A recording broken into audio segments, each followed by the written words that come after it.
Hey there guys, so today we have another review, and this is a beer from Garde. So this is actually the first beer that I'm reviewing from Garde Brewing, and I've actually had a bunch of their beers, but first time again doing it for the channel. If you don't know about the brewery, you can stay tuned. Otherwise, if you just want to dig into the review, go ahead and skip ahead. So this is Garde. They're one of the most hyped and highly rated sour breweries in the world right now. They're from Tillamook, Oregon, which is about an hour west of Portland, Oregon. I've actually never been, but you have to drive through the Tillamook State Forest to get there. So it's a very much in a ruralish kind of like beer trip kind of area.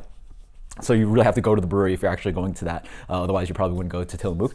But interesting thing about the brewery, they built the brewery actually based on the terroir, not the terroir of the land, but based on the air. So pretty much what the brewers had done was get a bunch of non-inoculated wort and just leave it out at multiple places along the Pacific Northwest. And they found that where they put this wort, where Tillamook was where they got the character they wanted in their beer. So all their beer is actually spontaneously fermented. Literally, they just let the air inoculate the beer. They don't use commercial yeast, which is really interesting. And so it's very much in the way that beer used to be made. You know, you just leave a bunch of wort out there, you let the air hit it, you throw it in some barrels, and then you see what happens. And that's sort of what they do. And so they have a bunch of dry hop sours, they have some Saisons, they have some fruited sours. What we have here is Saison Premier, which is a Tart Farmhouse sour, Tart Farmhouse style ale. So 6%, let's again, yeah, actually, let's get a little bit more in the glass.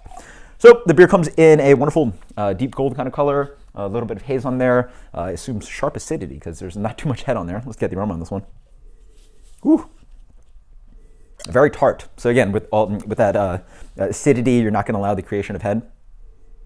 Oh, wow. So it has that kind of signature kind of Garde quality. Very tart, very acidic, very lemony, but there's also a nice kind of stone fruit quality. Almost as if you'd have guessed that there's some stone fruit in here. There's also a little bit of citrus rind. Maybe leaning towards a little bit of that tart kiwi.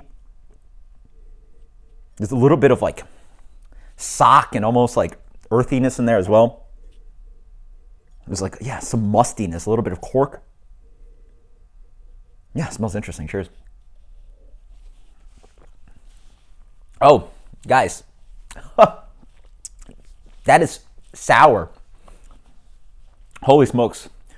I mean, I've had these beers before, so I know that they're sour, but holy smokes.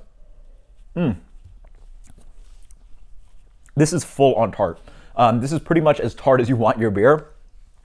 It's like warhead tart. You know, as a kid, if you had warheads, that's how sour this is on that level. But there's a nice kind of stone fruit quality coming through as well, moving through a little bit of apricot, maybe a little bit of orange kind of quality. Oh my God. And then maybe a little bit of those like tart kiwi seeds. But it is full on like lemon squeezed into your drink, a little bit of green apple, maybe a touch of light kind of malt quality in there.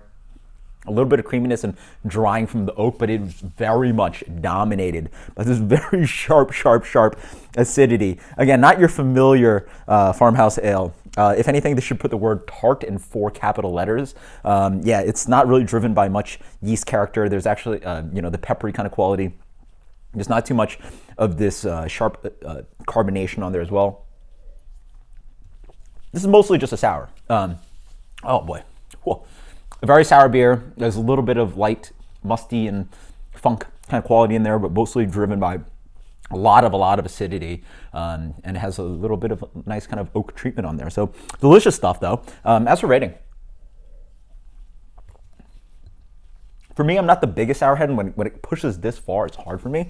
But it's still very enjoyable. You know, probably enjoyable at the 5 to 6 ounce range. Let's go with something like B+ on this one. Yeah, let's go with something an 87 on this one.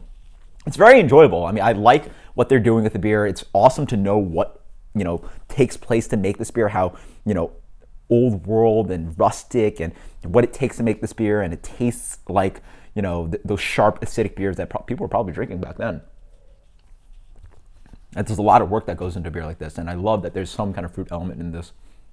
I love that it's not super driven too much by intense funk quality, but it is very tart. And I could use a little bit more carbonation on this one. So until next time, guys, cheers. Garde is putting out some awesome beers. So post below if you've had any of the Garde beers, what do you think about Garde. Until next time, guys, cheers. Later.